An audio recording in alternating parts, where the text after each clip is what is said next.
Hello guys, welcome back to my YouTube channel SK study away of success में हूँ आपका educator Shivam Mishra. और यहाँ पे कक्षा 12वीं सामान्य हिंदी का सबसे महत्वपूर्ण 8 टॉपिक लेके आए, वो भी आपको एक वीडियो मिलने वाला है 100% गारंटी के साथ। यहाँ से आने वाले प्रश्न हैं, ठीक है। अगर इस वीडियो को आप तैयार करते हैं, यानी कि इसमें दिए गए इंपॉर्टेंट क्वेश्चन को तैयार करते हैं, तो जाहिर सी बात है इसमें आपको सारे ऐसे प्रश्न मिल जाएंगे जो कि आपकी यूपी बोर्ड परीक्षा में पूछे जा सकते हैं। और हाँ, इसका पीडीएफ आप हमारे टेलीग्राम चैनल एसकेएम स्टडी, कहाँ पे, एसकेएम स्टडी टेलीग्राम है, वहाँ पे मैं तुरंत पीडीएफ सेंड कर दे रहा हूँ, इसका जाके डाउनलोड कर लीजिए।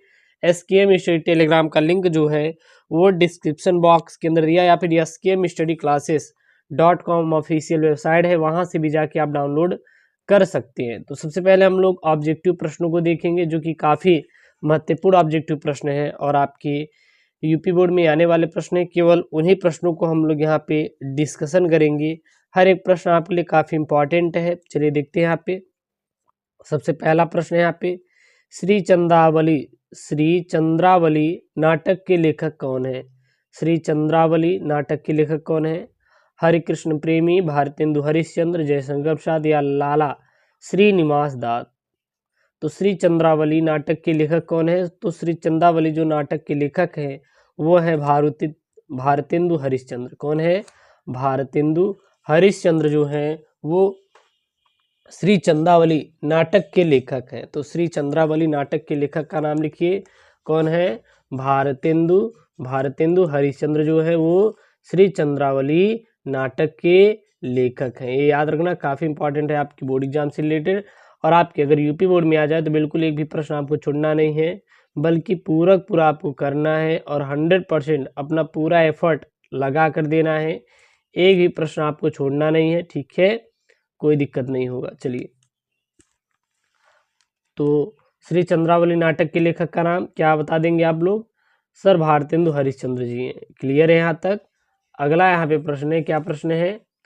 अपनी खबर, क्या यहाँ पे? अपनी खबर रचना की विधा है। अपनी खबर रचना की विधा है, यानी कि अपनी जो खबर है वो किस रचना की विधा है?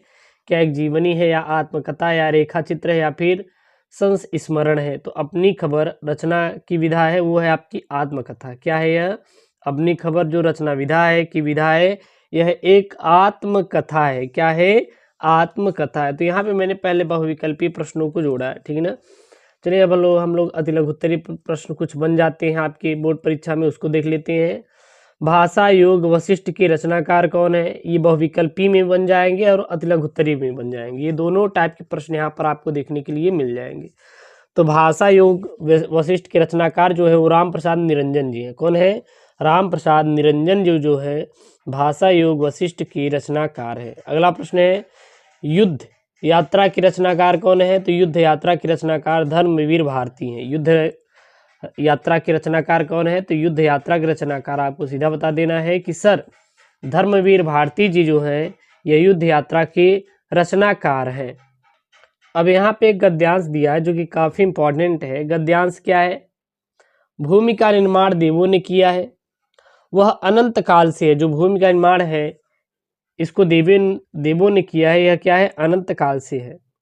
उसके भौतिक रूप, सौंदर्य और समृद्धि के प्रति सचेत होना हमारा आवश्यक कर्तव्य है।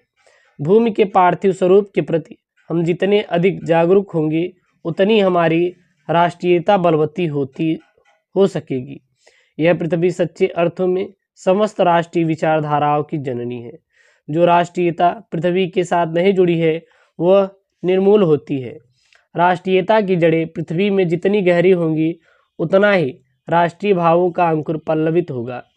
इसीलिए पृथ्वी के भौतिक स्वरूप की आद्योपांत जानकारी प्राप्त करना, उसकी सुंदरता, उपयोगिता और महिमा को पहचानना क्या है? हमारा आवश्यक धर्म है। तो ये क्या है? यह आपका गद्यांश है। गद्यांश पर आधारित कितने प्रश्न आएंगे? तो आपके कुल 5 प्रश्न आएंगे। प्रत्येक प्रश्न 2 अंकों का रहेगा, इसलिए टोटल आपको कितना अंक मिलेंगे? आपको 10 अंक आपको मिलेंगे। कितने अंक मिलेंगे आपको? 10 अंक आपको मिलेंगे। हर एक आपका गद्यांश बहुत इंपॉर्टेंट है, इसलिए आप गद्यांश जरूर तैयार कर लें। अगर गद्यांश पद्यांश तैयार कर लेंगे तो आपका 20 नंबर ऐसे ही आपको मिल जाएगा। तो कोशिश करिएगा कि गद्यांश पद्यांश हमारा तैयार हो जाए ताकि कोई भी दिक्कत ना हो, ठीक है ना। गद्यांश पद्यांश आप तैयार करने की कोशिश कीजिएगा, ठीक है। चलिए, सबसे पहला प्रश्न यहाँ पे, भूमि का निर्माण किसने किया है? तो भूमि का निर्माण देवों ने किया है। भूमि का निर्माण किसने किया है? देवों ने किया है। यहाँ पे सीधा दिया है कि भूमि का निर्माण किसने किया है और पृथ्वी कब से है, तो सीधा बता देना है कि भूमि का निर्माण देवों ने किया है और यह पृथ्वी जो है अनंत काल से है। क्या है? भूमि का निर्माण देवों ने किया है और पृथ्वी जो है अनंत काल से है। दूसरा प्रश्न बनेगा यहाँ पे, भूमि के पार्थिव स्वरूप के प्रति जागरूक रहने का परिणाम क्या होगा? तो भूमि के पार्थिव स्वरूप के प्रति अगर आप जागरूक रहेंगे तो उसका परिणाम क्या निकलने वाला है? तो हम भूमि के पार्थिव स्वरूप के प्रति जितना अधिक जागरूक रहेंगे, हमारी राष्ट्रीयता की भावना उतनी ही बलवती होगी। उतनी क्या होगी? हमारी बलवती होती रहेगी। अगला प्रश्न है, लेखक पृथ्वी को सच्चे अर्थों में क्या मानता है? तो जो लेखक होता है यह पृथ्वी को सच्चे अर्थों में क्या मानता है? तो लेखक पृथ्वी को सच्चे अर्थों में अपनी समस्त राष्ट्रीय विचारधाराओं की जननी मानता है। कोई भी राष्ट्रीयता यदि अपनी भूमि से नहीं जुड़ी है तो वह राष्ट्रीयता की भावना निराधार होती है। क्लियर है? अगला है यहाँ पे प्रश्न, पाठ के शीर्षक एवं लेखक का नाम लिखो। तो पाठ के शीर्षक और लेखक का नाम क्या है? तो पाठ का जो शीर्षक है राष्ट्र का स्वरूप है। पाठ का शीर्षक क्या है? पाठ का शीर्षक आपको सीधा बता देना है कि जो पाठ का शीर्षक सर है ये हमारे राष्ट्र का स्वरूप है और इनके लेखक वासुदेव शरण अग्रवाल जी हैं। लेखक कौन है? वासुदेव शरण अग्रवाल जी हैं। क्लियर है? पाठ का शीर्षक राष्ट्र का स्वरूप तथा लेखक वासुदेव शरण अग्रवाल जी जो है इसके लेखक हैं।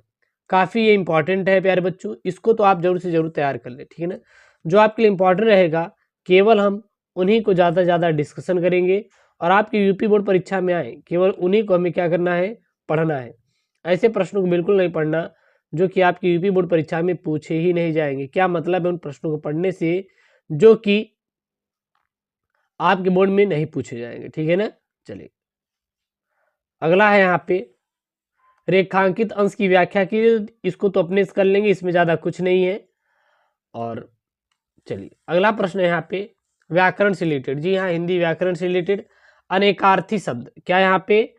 अनेकार्थी शब्द को हम लोग पढ़ते हैं। कनक, कनक का क्या क्या होता है? सोना होता है, धतूरा होता है, पलाश होता है। कनक का क्या क्या होता है? कनक मतलब याद रखना सोना और धतूरा और पलाश होता है। कर का क्या होता है? हाथी का सूंड, किरण, हाथ और टैक्स। इसको क्या कहते हैं? कर का नाम दिया जाता है। तो कर का नाम किसे कहते हैं? तो कर का नाम याद रखना हाथी का सूंड, किरण, हाथ और टैक्स, ये जो होता है यह हमारा कर का अनेकार्थी शब्द होते हैं। कपि का हाथी, बंदर, लंगूर।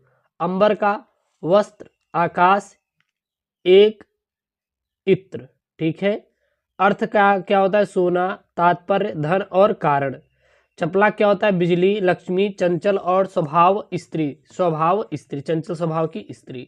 अगला जो टॉपिक आएगा अनेक शब्दों के लिए एक शब्द पूछा जाएगा। तो जिसका करना इच्छा पर निर्भर हो उसे ऐच्छिक कहते हैं। जिसका करना किस पर निर्भर हो? इच्छा पर निर्भर हो उसे ऐच्छिक कहते हैं। जो विधान द्वारा मान्य हो वैधानिक, जहाँ कोई दूसरा न हो एकांत कहलाता है। जिसका करना इच्छा पर निर्भर हो ऐच्छिक, जो विधान द्वारा मान्य हो वैधानिक और जहाँ कोई दूसरा न हो उसे एकांत कहते हैं। अगला यहाँ पे संधि विच्छेद। सूर्य धन उदय का क्या होता है? सूर्योदय होता है। इति धन आदि का क्या होता है? इत्यादि होता है। और गिरि धन इसका क्या होता है? गिरीश होता है। अगला है मुहावरे से रिलेटेड प्रश्न। मुहावरा क्या है? अंक लगाना यानी कि गले मिलना। वाक्य प्रयोग क्या हो जाएगा? भरत जी जैसे ही पंचवटी पहुंचे प्रभु श्री राम ने उन्हें अंक लगा लिया, यानी कि गले लगा लिया। क्लियर है? अगला यहाँ पे अंधे की लाठी होना यानी कि एकमात्र सहारा होना। वाक्य प्रयोग बुढ़ापे की पेंशन अंधे की लाठी होती है। और फिर यहाँ पे निबंध। तो भैया निबंध जो है ये आपके 9 अंकों का, कितना? 9 अंकों के आपकी यूपी बोर्ड परीक्षा में आता है। तो इसको तो आप जरूर से जरूर तैयार कर लें। जो निबंध होता है काफ़ी इंपॉर्टेंट है आपकी यूपी बोर्ड परीक्षा के लिए। और हाँ, जितने भी मॉडल पेपर हैं यह आप हमारे ऑफिशियल वेबसाइट SKM स्टडी, क्या है, SKM स्टडी क्लासेस, याद रखना SKM स्टडी classes.com से आप डाउनलोड कर सकते हैं, जिसका लिंक डिस्क्रिप्शन बॉक्स के अंदर दिया गया है, जाके ज्वाइन करिए। ओके दोस्तों, थैंक यू, जय हिंद।